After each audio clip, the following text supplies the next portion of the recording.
잘 쉬고 오셨습니까? 네. 옆에 분 또 도망갔다. 안 도망갔다? 네. 자, 이제 탄력성 계산 문제 푸는 방법을 설명을 드렸는데,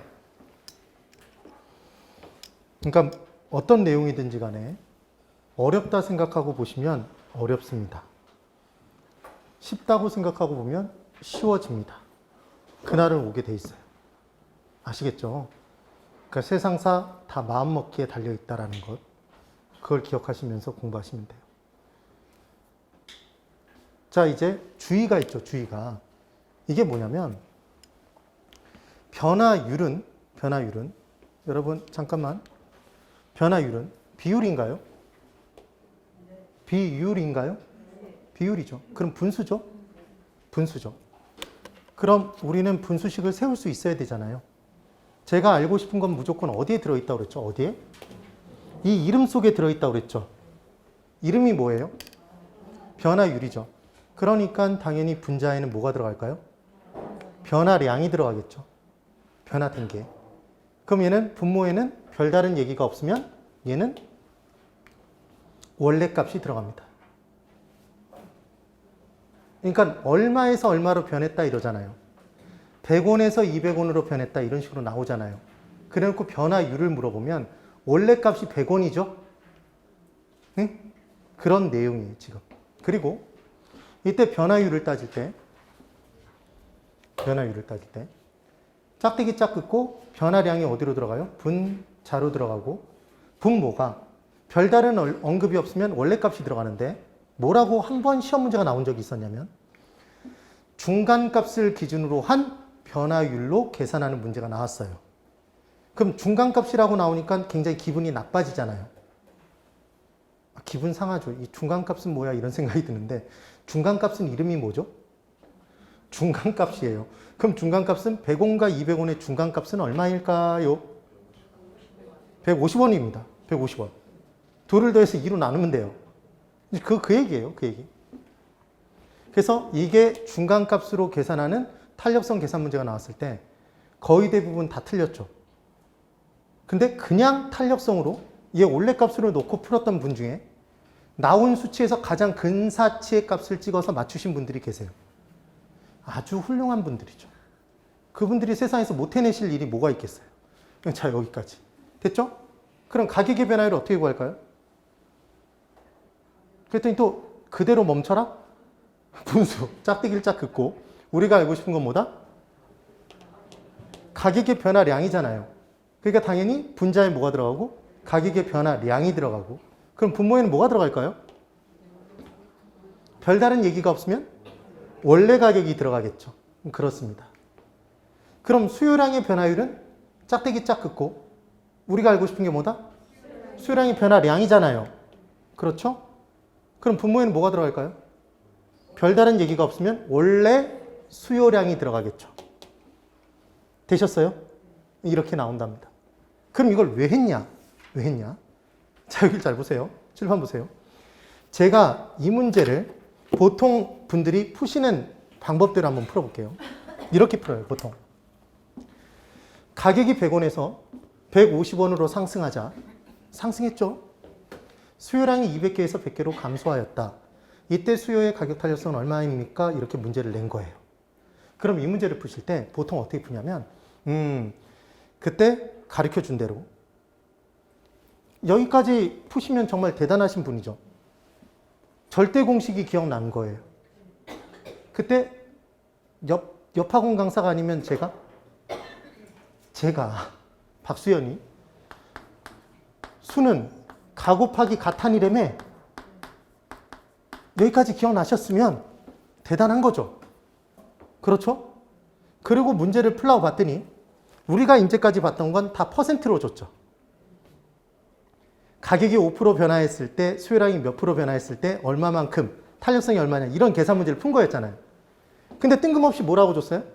100원에서 150원으로 상승, 수요량은 200개에서 100개로 감소했다 이렇게 문제를 준 거잖아요. 당혹스러워요? 당혹스럽잖아요. 당혹스럽죠? 그럼에도 불구하고 이제 이 문제를 푼 거죠. 왠지 계산 문제를 풀어야 될 것 같은 강박에 시달리면서 풀었어요. 그러니까 얘는 가격이 얼마만큼? 50원 상승이 보이고, 눈에 보이죠? 수요량은 100개 감소가 보이죠? 지금 이렇게 보일 거 아니에요. 그래서 이제 별다르게 할 수 있는 방법이 없어서 대입시키라며, 대입. 그때 걔가 대입시키라고 그랬어. 그때 걔는 저겠죠. 대입을 시킨 거예요. 대입을. 그래서 마이너스 100개, 100개는 가격 플러스 50원 곱하기 가탄. 내가 생각해도 내 자신이 기특하네. 그러면서 이제 문제를 푸는 거예요. 그래 놓고 나누겠죠, 이제? 나눌 거 아니에요. 여기까지 또 풀어놓고 또 그대로 멈춰라 그러면 안 되고, 얼어붙어 있으면 안 되고. 나눌 거 아니에요, 그러면. 나눴죠? 50원으로 나눴겠죠, 이렇게. 응? 나눴잖아요, 지금. 그럼 이렇게 나누면서 뭔가 마음에 하나 걸려야 되는데, 이 마음에 걸리는 게 하나도 없이 그냥 나눈 거야. 아무 생각 없이. 지금 마음에 걸리는 게 뭐예요? 단위가 달라.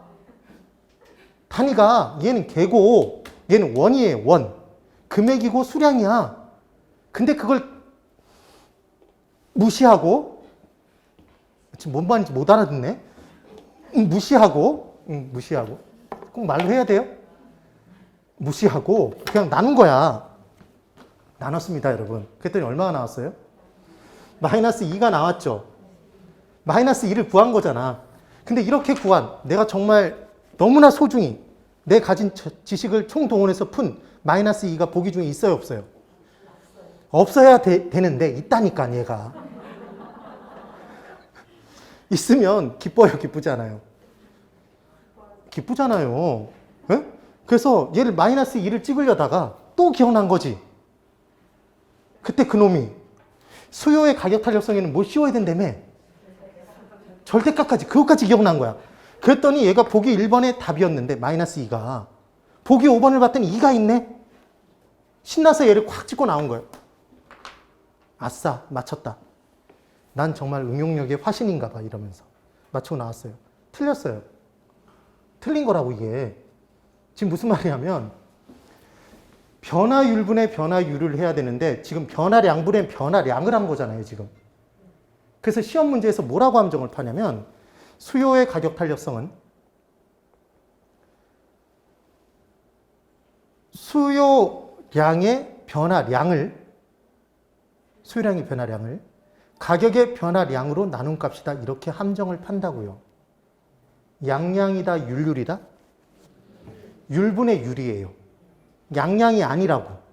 그래서 우리는 중국의 쇼트트랙 선수였던 예전에 양량자 들어가는 애들을 뭘 봤어야 알지. 동계올림픽 좀 많이 세월이 지나긴 했어요. 양량자 들어간 애들이 있었어, 하여튼. 우리나라에 뭐 전희경 뭐 이런 선수들이 뛸 때 있었어. 그래서 그 양량자 들어간 애들 좋아한다, 싫어한다? 싫어하니까 양량이다, 율율이다? 율율이에요, 율율. 그래서 얘는 양량을 했기 때문에 틀린 거라고. 이해가 되시죠? 그럼 여기서 우리는 변화율을 구하는 식을 뽑아내야 될 거 아니야. 그래서 아까 우리가 뭘 공부한 거죠? 변화율의 계산식을 공부를 했잖아요, 여러분. 해볼까요? 자, 해볼게요. 수요의 가격 탄력성은 수요량의 변화율을 가격의 변화율로 나눈 값이죠. 여기서 율율이라는 걸 기억하세요. 그럼 이제 우리는 수요량의 변화율하고 가격의 변화율을 구해야 된다고요. 구해볼까요? 수요량의 변화율은 짝대기 짝, 짝대기 짝. 그럼 분자에 뭐가 들어가요? 수요량의 변화량이 들어가겠죠? 그렇죠? 100개 마이너스 100개? 마이너스 100개죠? 200개에서 100개가 됐으니까 마이너스 100개잖아요. 그럼 마이너스 100개. 맞죠? 마이너스 100개? 응? 원래 수요량 얼마예요? 200개죠? 맞죠? 지금 갈 곳을 잃었는데 눈이? 그래서 200개잖아요, 200개. 그럼 나누면 얼마? 마이너스 50%죠? 지금은 나눌 수 있나요? 네, 개잖아. 단위가 같으니까 나눌 수 있겠죠? 그래서 얘는 마이너스 50%가 나온 거라고요. 됐죠? 그럼 이제 가격의 변화율은 식 세워볼까요? 이걸 어렵다 생각하지 말고 지금 제가 말씀드린 기준에 의해서 딱딱딱 대입시키면 되잖아요. 가격의 변화율은 짝대기 짝 율이니까 우리가 알고 싶은 건 가격의 변화량, 걔가 분자. 그럼 분모에는 별다른 얘기가 없으면 원래 가격. 그러면 지금 변화량은 얼마? 플러스 50원. 원래 가격은 얼마? 100원. 100원. 원래 가격 100원. 맞잖아요. 그럼 얼마? 플러스 50%. 그래서 실은 나중에 시험 문제에 이게 만약에 나온다. 그럼 이걸 이렇게 적고 있는 게 아니라 무조건 그냥 아무 생각 없이 원래값 위에 짝대기 짝 긋고 얘 플러스 50원이잖아요. 얘 이렇게 올려주면 된다니까? 그럼 50% 플러스 50%. 그럼 얘 원래값 위에다 짝대기 짝 긋고 마이너스 100개잖아요. 올려주면 된다고. 그럼 마이너스 50%죠. 네. 그걸 설명드린 거라 지금. 됐죠? 그 얘기예요. 그러면 수요량의 변화율 얼마를? 마이너스 50%를. 가격의 변화율 얼마로? 플러스 50%로 나누니까 얘는 마이너스 1이 나오겠죠. 그럼 보기 중에 또 마이너스 1이 있다 없다? 있다니까요. 있다니까. 그럼 거기에 유혹에 흔들리면 된다 안 된다? 안 되죠. 넘어서야죠. 그 유혹을 견뎌내야지. 뭘 씌워서? 절대가. 왜 씌운다? 수요의 법칙에 따라 수요의 가격 탄력성은 항상 마이너스니까 마이너스를 띄워버린다. 그래서 1이 답이죠. 이게 정답이라고, 이게. 그랬더니 여기까지 듣고 이제 무슨 생각을 하시는 분이 분명히 이 안에 같이 숨쉬고 있냐면 드럽고 치사해서 안 풀어. 내가 이걸 왜 풀어야 돼, 시험장에서. 이런 분들이 있다고요. 근데 만약에 나오면 풀어야 돼요, 말아야 돼요? 풀어야 된다니까. 이것만 이렇게 올릴 수만 있다면 간단하잖아요, 사실은. 이게 뭐가 어려워요? 이것만 알면 되는 건데. 네. 그렇죠? 제 별명이 뭐예요? 그걸 몰라요? 개론의 마술사잖아. 아, 모르는구나. 예. 좀 관심 좀 가져주세요. 예. 그럼 관심을 그렇게 안 보이면 애가 삐뚤어 나가요. 뭐 얘는 아니지만. 얘라고 치기엔 저도 나이를 이제 많이 먹었지만. 예. 그래서 이 부분의 문제가 이렇게 풀리네요. 자, 이제 탄력성 부분의 본질을 또 하나 공부를 할게요. 제가 여러분들은 우리 학원 수업을 듣는 여러분들은 기본적으로 단계를 계속해서 만들어 드릴 거예요. 그래서 학원 수업을 열심히 잘 따라 들으면 돼. 알았죠? 출석을 잘 해주시면 제가 몸을 만들어서 정말로 어디 나가도 개론에서 깨지고 들어오는 일이 없도록 민폐 끼치는 개론이 아니라 민법에 도움 주는 개론을 만들어 드릴 거예요. 되셨죠? 그럼 개론은 몇 점만 받으면 최고예요? 몇 점까지 받으면 최고야? 그랬더니 또 60점 그러면 정말 날 서글프게 만드는 거고. 80점. 응? 90점 받아봐야 민법한테 줄 수 있는 점수는 최대 20점. 맞죠? 80점까지만 받으면 돼. 그럼 80점까지 받을 수 있느냐? 응, 받을 수 있어요. 진짜로. 저를 믿으세요. 일본어를 하고 싶지만 안 하겠어요. 제가 딱 아는 단어가 딱 그게 있어요. 믿어달라는 게. 자, 여기 보세요. 주어진 변화가 있어요. 여기 잘 보세요. 주어진 변화가 있어요. 주어진 변화. 가격이 하락인가요? 가격이 하락인지 어떻게 하셨어요? 화살표가 내려갔잖아요. 제발 여기를 잘 봐야 돼요. 그 화살표 길이가 결국은 변화율의 크기를 얘기하고 있어요, 지금. 우리는 양량을 따진다, 율률을 따진다? 네, 율률입니다. 주어진 변화는 가격의 하락이에요. 그때 반응된 변화가, 자, 얘를 기준으로 반응된 변화는 뭐가 반응되죠? 수요량이 변화하는 거잖아요. 수요량이 변하는 거예요. 이때 반응된 변화가 0이랍니다. 빵, 빵, 빵, 빵, 빵, 빵. 그러면 얘가 1로 갈 수 있어요? 없죠. 그럼 점이 이 점에서 이 점으로 갔다는 얘기죠, 지금. 밑으로만 내려갔으니까. 우측으로 하나도 이동이 안 되고. 그럼 얘를 둘을 연결시키면 이와 같은 선이 나오나요? 무슨 선이에요? 직선이라고 얘기하면 안 돼요. 수직선이죠, 수직선. 그럼 잠깐만, 절 보세요. 이걸 깨달으면 이건 끝난 거예요. 게임은 완전히 끝난 거예요. 자, 손가락 이렇게 찍어보세요. 빨리. 우리 ET 놀이 한번 해요, ET. 또 ET 놀이 한다고 또 저보고 또 너무 암기 방법이 또 고전이다 또 이런 얘기를 하진 않겠죠. 누가 적어놨더라고. 영일만 친구를 하니까 영일만 친구는 도대체 뭔 얘기냐고. 그랬더니 어젠가 그저껜가 일요일날 복면가왕에 유승범이 나와서 영일만 친구를 부르더라고요. 보신 분 손 들어보세요. 어찌나 기쁘든지. 뭔 얘기인지도 못 알아듣잖아요. 자, 그러면 자 이렇게 찍었어요. 해보라니까. 안 하면 미움을 듬뿍 줄 테야. 그래서 혼자 안 하고 있네. 괜찮아. 뭘 잘하고 있을 테니까. 자, 여기가 임의의 점이에요. 이 손가락은 좌우로 움직일 수도 있고, 움직여보세요. 움직일 수 있죠? 상하로 움직일 수도 있어요. 상하로. 됐죠? 자, 임의의 점을 찍었어요. 임의의 점을 찍었어. 주어진 변화가 가격의 하락이에요. 내려보세요. 이걸 이렇게 내리면 몸이 이상한 거예요, 지금. 그래서 임의의 점을 찍어놓고 가격이 내려갔어요. 그때 가격이 내려가면 수요량이 증가해야 되죠. 원래는 수요의 법칙에 따라. 근데 주어진 가격의 하락에 대해서 수요량이 하나도 증가가 안 돼. 안 가. 가려다가 멈춰봐요. 빨리. 이렇게 몸 멈춰봐. 그럼 아래에 점이 찍혔지? 느껴져요? 그럼 원래 점하고 연결시켜봐요. 뭐가 돼요? 수직선이 되죠. 그럼 수직선은 가격은 죽어라 변하는데 주어진 가격의 변화에 대해서 양의 변화가 하나도 없는 거잖아. 좌우 변화가. 완전 탄력적, 완전 비탄력적? 완전 비탄력적. 지금 얘가 반응된 변화라는 것. 좌우 변화가 반응된 변화라는 것만 알면 수직선이면 양의 변화가 하나도 없잖아요. 그러니까 완전 비탄력적이라는 사실을 알 수 있겠지. 이게 중요한 거예요. 무조건 외우는 게 아니라. 그럼 됐어요? 여기까지 됐죠? 그럼 얘는 완전 비탄력적이에요.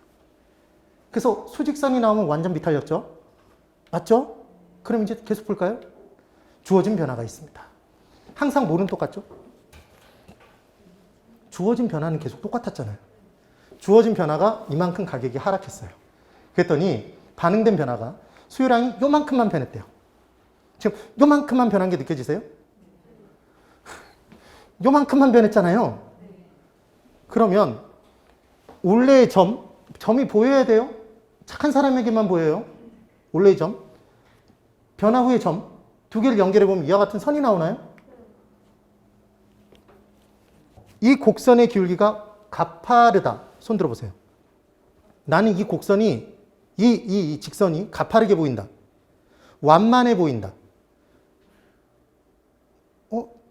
분명히 나중에 완만하다고 대답할 거면서 또 가파르죠 지금? 되셨어요? 그래서 뭐에 가까울수록 가파른 거다? 수직선에 가까울수록 가파른 거예요. 기울기가 큰 겁니다. 되셨죠? 그러면 이제 손가락으로 다시 연습 들어갈게요. 원래 점 찍으세요. 가격 내렸어요. 주어진 변화에 대해서 양의 변화가 수요량이 증가해야 되는데 조금만 증가했어요. 그럼 조금만 우측으로 이동했죠. 점이. 그럼 원래 점과 연결시켜보면 이렇게 되죠. 이해가 되셨어요? 기울기가 커요, 작아요? 크죠? 경사가 급하지? 그걸 느끼라고. 그걸 느끼시는 게 첫 번째란 얘기예요. 그게 끝이야. 첫 번째이자 끝이야. 그럼 다시. 기울기가 크면 비탄력적이에요. 여기 그대로. 지금 이 부분에 이제 또 내용을 보는 거예요. 칠판 잘 보고. 가격이 주어진 변화입니다. 이만큼 내려갔대요. 가격의 변화. 그때 반응된 변화가 수요량이 똑같은 정도로 증가한 거예요. 여러분 이게 더 길게 느껴지겠지만 이 두 개의 길이는 똑같아요. 그럼 얘는 같게 변화한 거죠. 주어진 변화와 반응된 변화가 같다니까? 그럼 얘는 단위 탄력적이죠? 맞죠? 그래서 이렇게 되는데 얘를 직각 쌍곡선이라고 얘기하는데 그것까지 기억할 필요는 없어요. 여기까지 되셨죠? 그러면 이번엔 주어진 변화 있어요. 그때 반응된 변화가 이만큼 변화했대요. 딱 봐도 주어진 변화보다 반응된 변화가 커요, 작아요? 커요. 탄력적이에요, 비탄력적이에요? 탄력적이죠. 그러면 우측으로 더 많이 간 거죠? 그럼 원래 점과 연결시키면 이와 같이 되겠죠? 더 들어 누웠나요? 왜 들어 누웠어요? 왜 들어 누운 거예요? 왜? 주어진 가격 변화율이 있을 때 수요량이 변화할 텐데 수요량이 많이 변화했잖아요. 그럼 느낌이 딱 꽂히는 게 뭐냐면 주어진 가격의 하락에 대해서 수요량이 더 많이 증가하면 증가할수록 자 여기까지 증가했어요. 여기까지. 그러면 원래점과 연결시키면 이렇게 되겠네요. 더 많이 드러눕죠. 이해가 됐어요? 그래서 탄력적일수록 뭐에 가까워진다? 수직 수평. 수평선에 가까워지는 거지. 네. 그러니까 뭘 깨달으면 정말 쉬운 거냐면 자, 여기 보세요. 주어진 가격 변화를 기준으로 양이 반응되는 정도가 탄력성이잖아. 결론은 얘가 변화가 크면 탄력적인 거잖아. 그럼 얘가 많이 변할수록 우측으로 더 간 거죠, 지금. 좌우로 많이 변하잖아. 그러니까 당연히 원래점과 연결시키면 곡선의 기울기는 작아지죠. 네? 안 변하면 좌우가 꼼짝 말하니까 수직선이지. 예? 그 얘기라고. 기울기가 작아질수록 탄력적이에요. 그럼 주어진 변화가 이만큼 있을 때 반응된 변화가 이만큼이다. 더 탄력적이죠? 기울기는 더 작아졌어. 자, 이제 주어진 변화가 이만큼 가격이 하락이 됐을 때 반응된 변화가 이만큼이래요. 끝이 없죠, 지금? 끝이 없어. 그럼 무한되면 얘는 선이 이렇게 되겠죠. 개념이 그렇다고. 그러니까 무슨 말이냐면 가격이, 잘 보세요. 가격이 하락했더니 수요량이 증가하는 정도가 칠판의 끝 계속 가고 있다고 지금. 그럼 걔는 연결해 보면 아까 여기서 멈춰서니까 이렇게 곡선이 됐잖아요. 기울기가. 예? 근데 만약에 여기에 점이 찍혀 있다 그러면 이렇게 된다며. 예? 그럼 칠판의 끝 계속 무한되면 얘가 이렇게 직선이 돼 버린다니까. 수평선. 되셨어요? 그럼 수평선을 딱 보는 순간 어떤 느낌이 드냐면 양이 무한대로 증가하고 있는 게 보이세요? 양이 계속해서 가고 있잖아. 지금 그 얘기인 거예요. 됐죠? 된 거예요. 이 그림을 이해하면 정말 쉬워져요. 정말로. 그래서 수평선은 완전 탄력적인 거예요. 됐죠? 그러면 이제 교재에서 한번 좀 체크를 한번 해볼까요?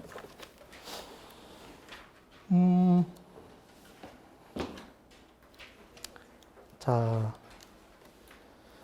지금 97페이지, 98, 99의 내용을 받고 그리고 뭘 설명드렸냐면 사실은 수요를 가지고 101페이지에 있는 괄호 5번에 탄력선은 곡선으로 표현하기로 봤어요. 그 말은 뭐냐면 수요의 탄력성이나 공급의 탄력성이나 둘 다 수직선이면 완전 비탄력적이고 그러니까 가로축이 수요량이 되든 공급량이 되든 양이잖아요. 양. 그래서 걔가 하나도 변하지 않는 게 수직선이고 완전 비탄력적. 어마어마하게 변하는 게 수평선 완전 탄력적. 지금 그 얘기입니다.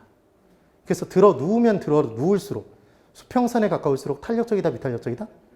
탄력적이다. 그렇게 기억을 해두시는 거예요. 지금 그 얘기네요.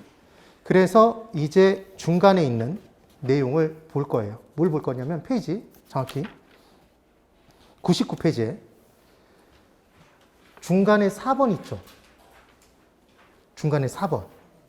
부동산 수요의 탄력성에 영향을 미치는 요인 이렇게 나와 있죠. 그래서 20회, 23회, 27회, 30회 기출이라고 돼 있죠. 예전에는 이 부분이 그렇게까지 많이 나오진 않았어요.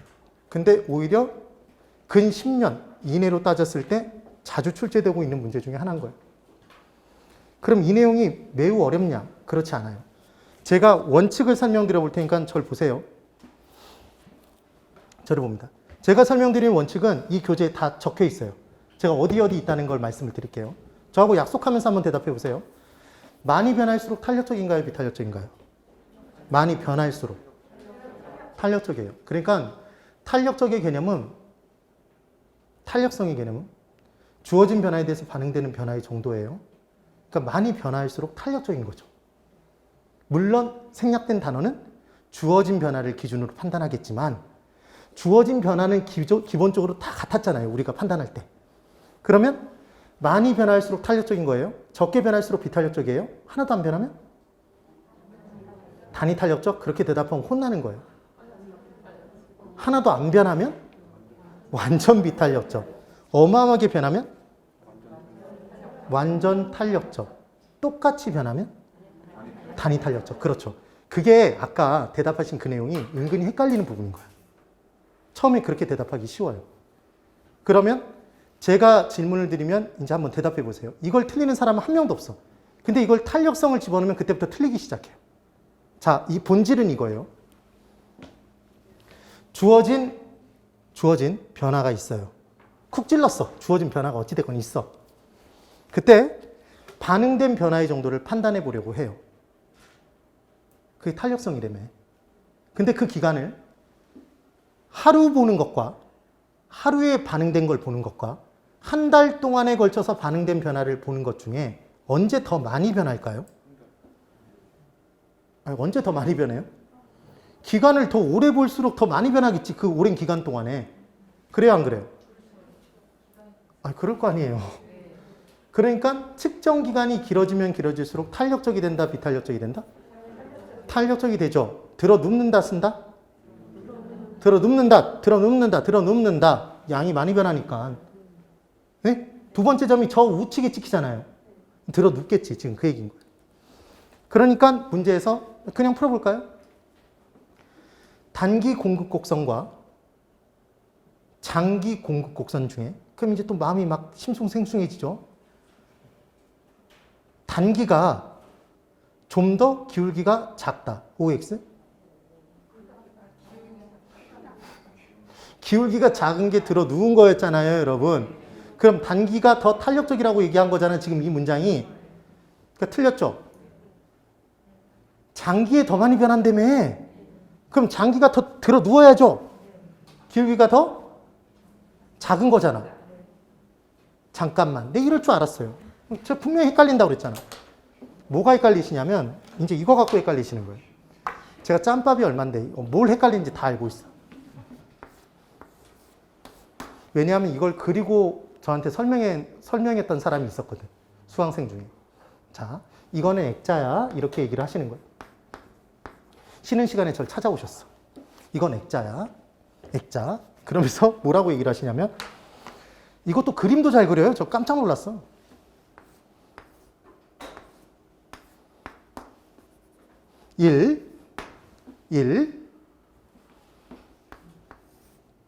그림 이상하네. 2라고 이 중에 뭐가 더 많이 기울어졌어? 이렇게 물어보는 거예요. 2라고 이 중에 지금 뭐가 더 많이 기울어졌어요? 2번이 더 많이 기울어졌죠? 그러니까 2분의 기울기의 개념은 이건 거야. 그러니까 얘가 기울기가 작고 얘가 기울기가 큰 거지, 본인은. 이걸 빡빡 우기는 거야. 우리는 이걸 안 따져요. 이게 아니야, 이게 아니야. 우리는 뭘 따지는 거냐면 이걸 따지고 있는 거예요. 자, 보세요. 토지입니다. 우린 부동산 학이잖아요, 여러분. 그럼 얘가 경사도가 빵이죠? 기울기가 빵이야. 그러면 얘가 이제 기울기가 만약에 20도다. 됐죠? 얘 1번이에요. 그 다음 2번은 45도예요. 응? 그럼 기울기가 뭐가 더 큰 거예요? 2번이 기울기가 더 큰 거잖아요. 경사가 더 가파른 거잖아. 이걸 기억해 두라고. 이게 아니라고, 이게. 별걸 다 설명한다는 생각이 드시겠지만 이걸 잘 몰라서 계속 헷갈려 다니는 거예요. 진짜로. 그래서 수직선이 되면 기울기가 제일 큰 거다? 이렇게 돼 있는 토지가 있다고 생각해 보세요. 그런 토지가 없겠지만 이용 가치는 제로지. 네. 그래서 기울기가 수평선에 가까울수록 작은 거다? 네. 경사는 완만한 거다? 경사가 완만할수록 탄력적인 거다? 그렇다며. 기울기가 작을수록 탄력적이다? 또 대답을 안 하네. 기울기가 작은 게 완만한 거, 기울기가 작을수록 탄력적이죠. 네? 기울기가 클수록 비탄력적? 그래서 수직선이 되면 완전 비탄력적? 그걸 기억해 두시면 되는 거예요. 됐죠? 자, 다시 합니다. 자, 여기. 여러분들을 학개론의 전사로 만들어 줄 거예요. 워리어로. 자, 좀비가 되면 안 돼요. 좀비가 되면. 좀비는 사고 능력이 없기 때문에 여러 군데 돌아다니면서 다른 사람 물어서 좀비로 만들어. 그래서 이 시장에서 계속 돌아다니게 만들어. 공인중개사가 못해. 계속 좀비 수강생이 되는 거예요. 생각만 해도 끔찍하네요. 자, 그러면 자 다시 주어진 변화가 있어요. 항상 뭐가 있어야 돼? 주어진 변화가 있어야 돼. 주어진 변화가 있을 때 반응을 하려고 봤더니 규제가 많아요. 제재가 많아. 제약이 많아. 그럼 많이 변해요? 적게 변해요? 적게 변하죠. 탄력적이야? 비탄력적이야? 비탄력적이에요. 그러니까 규제, 제약, 제재가 많으면 많을수록 비탄력적이 된다? 탄력적이 된다? 비탄력적인 거예요. 그래서 자 이런 문제를 한번 풀어보죠. 이게 쉽게 풀려나 볼게요. 지역지구제가 실시가 되면 지역지구제는 토지 이용의 규제죠, 여러분? 그게 없으면 지 땅이면 지 마음대로 이용하는데 지역지구제 때문에 지을 수 있는 건물의 용도가 제한되고 건폐율도 제한되고 용적률도 제한되고 온갖 규제가 생기는 거잖아요. 그렇죠? 그럼 문제에서 이렇게 나왔다고 한번 해보죠. 맞출 수 있나 볼 거예요. 첫 번째 본질은 이거였죠. 규제 제약이 많아지면 많아질수록 탄력적이 된다, 비탄력적이 된다? 비탄력적이 된다. 얼마 못 변하는 거죠. 규제 제약 때문에 변화를 못 하는 거야. 그 규제 때문에. 그렇죠? 지역지구제가 실시가 되면 실시되기 이전보다 토지의 공급은 좀 더 탄력적이 된다. X, 비탄력적이 되는 거지. 규제가 많아지면 비탄력적이라며. 지금 그 문제라고요. 그 문제의 본질이. 그걸 깨달으란 얘기야. 다시. 대체할 것이 많으면 많을수록, 자, 이게 제일 중요한 포인트예요. 대체할 것이 많으면 많을수록 해당 재화의 가격이 조금만 올라가도 막 뛰쳐나가요? 적게 뛰쳐나가요? 대체할 게 많아. 동일한 효용을 제공하는 게 지천에 세고 셌어. 그럼 가격을 올리면 어쭈 가격을 올려? 뛰쳐나가 버리는 거지. 많이 반응해요? 적게 반응해요? 많이 변화해요. 탄력적, 비탄력적? 탄력적. 그럼 이 지구상에 대체할 것이 세고 셌다면 가격을 조금만 올려도 다 뛰쳐나가 버리겠네?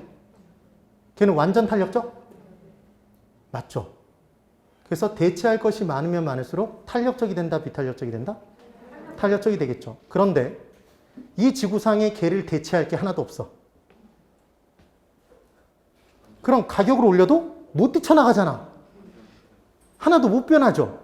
그러니까 완전 비탄력적인 거예요. 그럼 연결시켜 볼까요? 자, 연결.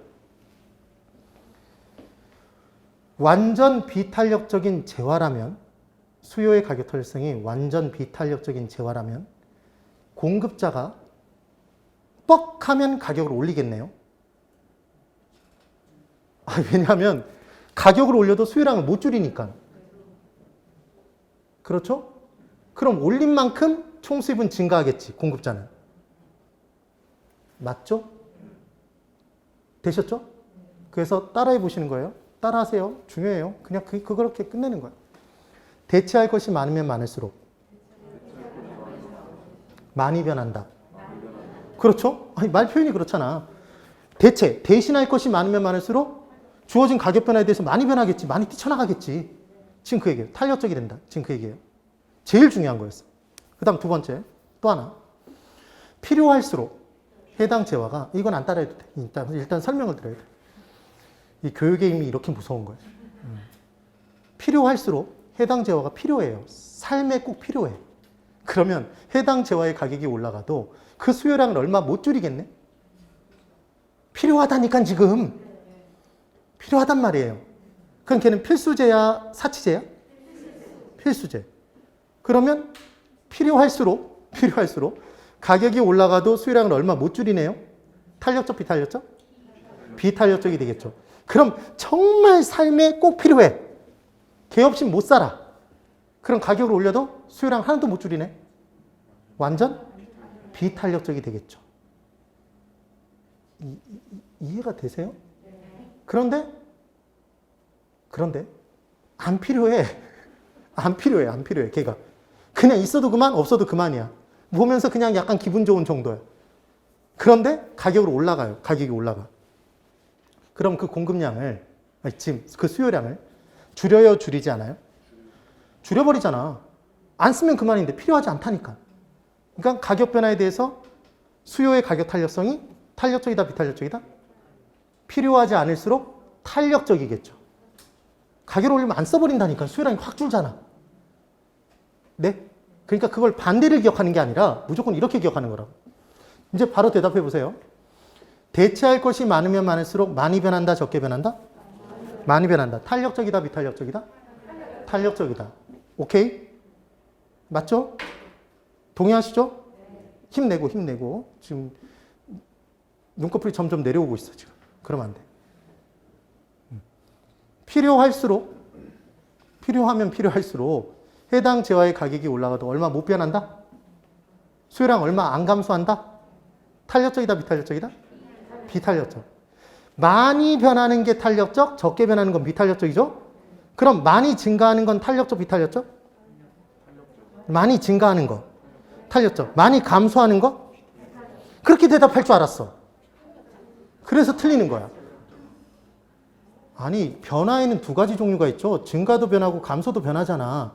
근데 머릿속에 뭐라고 기억을 해두시냐면, 아, 감소면 마이너스지, 마이너스는 B지. 이 생각을 자꾸 한단 말이에요.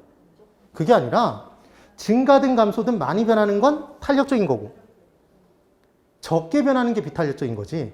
그러니까 적게 감소하는 것도 비탄력적, 적게 증가하는 것도 비탄력적이라는 얘기예요. 이해가 되세요? 적게 많이가 중요한 거지 그 방향이 중요한 게 아니라고 지금. 네? 그 다음 또 하나. 이제 탄력성의 본질을 제가 만든 개념을 심어드릴 거예요. 이걸 꼭 기억해야 돼. 이게 계속해서 적용이 돼. 이것만 알면 문제는 무조건 풀어. 자. 여러분, 주어진 변화가 있을 때 반응된 변화의 정도가 탄력성이었잖아요. 그렇죠? 그런데 이제 저하고 뭘 기억할 거냐면 탄력적이면 힘이 세다라고 기억할 거예요. 끝나는 그 순간까지. 시험장 나오는 그 순간까지. 제가 말씀드리면 따라해 보세요. 탄력적이면 힘이 세다. 힘이 세면 탄력적이다.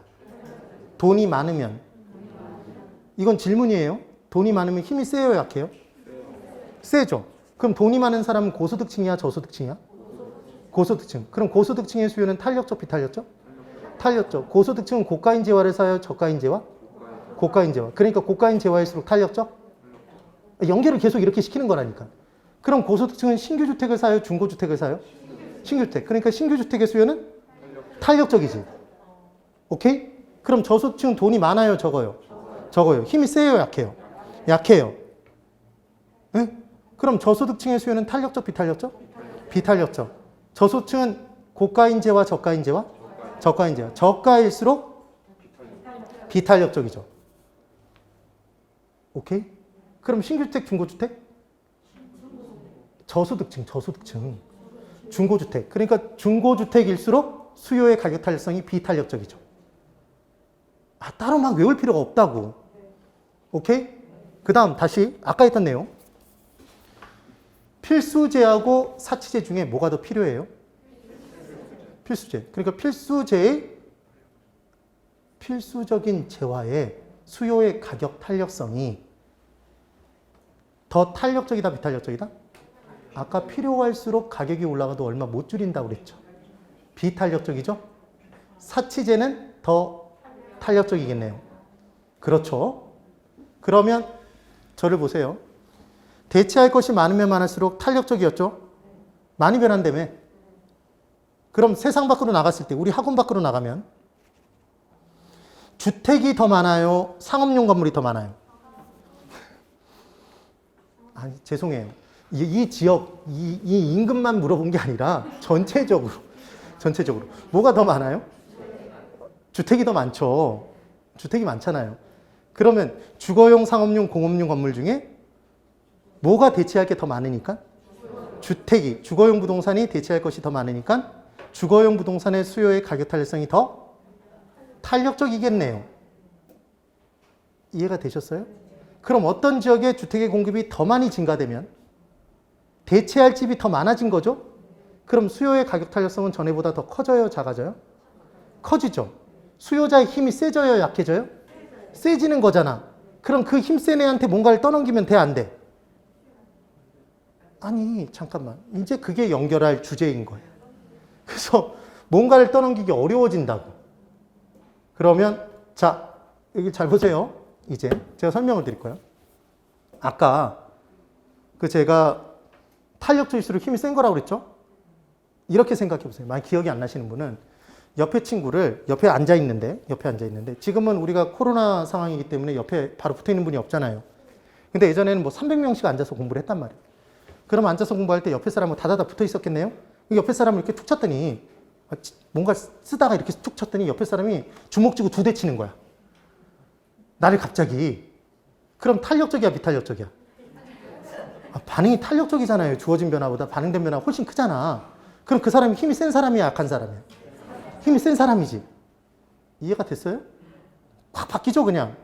근데 옆에 사람을 이렇게 툭 쳤더니 옆에 사람이 보고 씩 웃어. 아무 짓도 못해. 반응이 탄력적이에요, 비탄력적이야? 비탄력적. 그 사람이 힘이 센 사람이에요, 약한 사람? 또 크게 웃었다 이런 얘기 하지 말고. 비탄력적이잖아요. 이해가 됐죠? 예. 그게 이해가 되면 되는 거예요, 기본은. 된 거예요? 그러면 볼까요? 그 박스 안에 있는 내용이 이제 이해가 되나 보세요. 99페이지 박스 봅니다. 박스. 1번. 다른 재화에 비하여 부동산의 수요는 일반적으로 비탄력적이다. 여러분, 일반적인 재화보다 부동산은 다 다르다 개별성을 띠고 있죠? 그러니까 대체할 것을 찾기가 쉬워, 어려워? 어려워요. 그래서 비탄력적인 거예요. 그 다음 2번. 대체재가 적으면 적을수록 해당 재화를 대체할 게 적으면 적을수록 뛰쳐나갈래야 뛰쳐나갈 수가 없으니까 탄력적이 된다, 비탄력적? 비탄력적이 되고 많을수록 탄력적이 된다? 맞죠? 이걸 무슨 외우는 게 아니라고. 이건 이해해야지, 진짜로. 그 다음 3번. 용도 전환이 용이할수록. 고개 드세요. 용도 전환이라는 것은 토지는 용도를 다양하게 쓸 수 있다? 용도의 다양성. 그럼 용도 전환이라는 건 그 다양한 용도 중에 하나의 용도에서 다른 용도로 바꾸는 거예요. 그것이 쉬우면 쉬울수록, 말 그대로 얘가 변하잖아, 변화. 용도 변화가 쉬우면 쉬울수록 많이 변해요, 적게 변해요? 많이 변하죠. 탄력적, 비탄력적? 탄력적이 되는 거고, 용도 전환이 용이하지 못할수록 비탄력적이 되겠네요. 지금 그 얘기라니까. 이게 무슨 대단한 내용이 아니라. 그래서 그 내용. 3번. 용도 전환이 용이할수록 수요의 탄력성 커진다. 5. 4번. 주거용 부동산은 일반적으로 다른 용도의 부동산보다 대체할 숫자가 훨씬 많죠? 아까 했잖아. 그래서 주거용 부동산이 좀 더 탄력적이 된다? 그렇습니다. 그런데 상업지역이라면 뭐가 제일 많을까요? 상업용 부동산이. 그럼 상업용 부동산이 상업지역 내에서는 가장 탄력적이겠지. 그러니까 부동산의 수요의 가격 탄력성은 지역별로, 용도별로 차이가 발생한다, 발생하지 않는다? 발생한다. 그런 내용이 나오겠죠. 그래서 이제 5번. 이게 여러분이 생각하는 상식선상과 좀 다르기 때문에 색깔을 넣어 놓은 겁니다.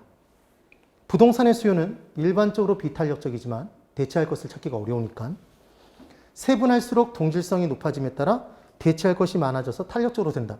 이 얘기를 이렇게 읽으면 이게 무슨 말이야 이런 생각이 드세요. 솔직히. 여기를 잘 보세요. 부동산이 있습니다. 그럼 이 부동산에는 주거용 부동산도 있고 상업용 부동산도 있고 공업용 부동산도 있고 온갖 것들이 다 섞여 있죠. 근데 얘들은 다 다르다 무슨 성을 띠고 있냐면 개별성을 띠고 있어요. 그럼 이 자체로는 대체할 것을 찾기가 어려워요, 쉬워요? 다 다르니까 대체할 것을 찾기가 어렵겠죠. 그렇죠. 그런데 얘를 세분화시켰어요. 세분화시켰다는 얘기는 말 그대로 잘게 썰어서 분화시켰다, 나눴다는 얘기잖아요. 그래서 뭐로 나눴냐면 주거용 부동산이라고 들어와 준 거예요. 주거용 부동산. 이게 세분화죠, 지금? 그럼 주거용 부동산이라는 동질성을 띠게 됐나요? 그러니까 대체관계가 성립이 돼야 안 돼요? 이들끼리는 이제 대체관계가 성립될 거 아니야. 맞죠? 그렇죠? 그때 이 주거용 부동산이라고 얘기했을 때 뭉뚱그리면 대체할 것을 찾기가 어려울 수도 있는데 이때 뭐 했냐면 주거용 부동산 중에서 아파트, 그러면 동질성을 더 높게 띄나요? 맞죠? 그럼 대체할 것을 찾기가 더 쉬워졌을 거 아니야. 지금 그 얘기인 거예요. 지금 이 얘기가. 그러면 아파트 중에서도 서울에 있는 아파트 중에서도 강남구에 있는 아파트 이런 식으로 들어가면 걔들은 동질성의 정도가 더 높아지니까 대체 가능성이 더 커진다는 얘기지 지금. 그래서 탄력적이 된다, 비탄력적? 탄력적이 된다. 지금 그 표현인 거예요. 이렇게 이해를 안 하면 어떤 생각이 드냐면 전체 부동산 1000만 개, 그 중에 주거용 부동산 600만 개, 그 중에 아파트 400만 개. 점점 줄고 있는데 뭐가 대체성이 커지는 거야? 이 생각을 하기 쉽다고요. 무슨 말인지 이해하셨죠 지금? 네. 그래서 지금 5번의 내용이 뭔지를 이해하시면 되고, 그 다음 6번. 단기에 더 많이 변한다, 장기에 더 많이 변한다? 장기에. 그래서 단기적으로는 비탄력적이고 얼마 못 변하고, 장기적으로는 반응된 변화에 대해서, 주어진 변화에 대해서 반응이 더 커진다, 탄력적이 된다. 그 내용. 7번. 저소득층은 힘이 세다, 약하다? 그랬더니 내 주위에 저소득층 중에 정말 힘센 사람이 있는데 이런 얘기 하지 말고, 저소득층은 돈이 적어서 힘이 약해요. 그럼 저소득층의 수요는 탄력적, 비탄력적? 비탄력적. 그럼 고소득층은 돈이 많다? 힘이 세다? 탄력적, 비탄력적? 탄력적이 된다. 그 얘기. 그 다음 8번. 필수적 부동산과 투기적 부동산 중에 더 필요한 건 필수적 부동산. 그럼 필요한 필수적 부동산은 가격이 올라가도 그 수요량을 얼마 못 줄인다? 필요할수록 얼마 못 줄인다? 탄력적, 비탄력적? 비탄력적. 투기적 부동산 가격 올라가면 필요하지 않으니까 안 사버리면 그만. 그러니까 많이 변한다? 많이 변한다. 그래서 투기적 부동산은 탄력적이다. 가격 변화에 대해서. 그 얘기. 그 다음 9번. 일반적으로 투자성 부동산과 투기성 부동산을 구분할 때 투자성 부동산과 투기성 부동산 중에 뭐가 더 필요할까요? 그랬더니 투기가 더 필요하죠. 그러면 윤리성에 문제가 있는 거야. 지금 공부가 문제가 아니야, 그럼. 그래서 투자성 부동산과 투기성 부동산 중에서는 뭐가 더 필요하다? 투자성 부동산이 더 필요합니다. 그래서 얘가 더 비탄력적이겠죠. 그렇게 기억하시면 돼요. 그러니까 기준을 딱 제가 말씀드린 기준들을 세워놓으면 돼요. 그래서 그 밑에 괄호 1번에 제가 뭘 적어놨냐면, 탄력적일수록 힘이 세다라고 다른 선생님들한테는 죄송하지만 저의 개인적인 생각을 여기다 집어넣어 버린 거죠. 기본서에. 별표를 3개 쳐놨죠, 지금. 그래서 돈이 많아질수록 힘이 세져서 탄력적이 된다. 그렇죠? 그 다음 2번. 고소득층은 고가인 재화를 사고 신규주택을 산다. 이게 탄력적. 저소득층은 힘이 약하니까 저가인 재화를 사고 중고주택을 사고 비탄력적이 된다. 됐죠? 그 다음 4번. 부동산 금융이 원활하게 제공되면 제공될수록 돈을 많이 빌릴 수 있는 거죠. 그럼 남에게 돈을 빌려왔어도 돈이 많아진 거잖아요. 빌리기 전보다. 힘이 세져요, 약해져요? 힘이 세지죠. 탄력적이 돼요, 비탄력적이 돼요? 탄력적이 되는 거예요. 그래서 수요 공급의 탄력성은 커지게 돼 있어요. 됐죠? 그 다음 넘겨보시면 5번. 가격 정책이 있습니다. 거기에 별표가 몇 개 쳐 있네요? 3개. 그 다음 괄호 6, 동그라미 6번에 또 별표가 3개 돼 있죠? 제목이 뭐예요? 공급 비용의 전가? 전가라고 돼 있죠? 네. 그 부분의 개념을 설명을 드려야 되는데, 오늘 시간이 정말 잘 가네요. 그러니까 오늘 간만에 제가 좀 흥분했나 봐. 제가 좀비인가 보네요. 그러니까 산 사람을 간만에 보니까, 살아있는 수가를 현장에서 보다 보니까 좀 설명이 과하기도 했던 것 같은데, 어찌됐건 좋았던 것 같아요. 많이 이해한 분위기니까. 네. 이해가 막 되죠? 이해가 왔잖아요, 지금. 예, 1월이니까. 그래서 5번, 6번의 내용은 10분 쉬었다가. 근데 10분 쉬지 말고 시간 좀 짧다. 5분만 쉬세요. 죄송해요. 5분만 쉬고 돌아오세요. 그랬더니 지금 분위기 또 안 좋은 것 봐. 예, 5분만 쉬세요, 5분만. 예.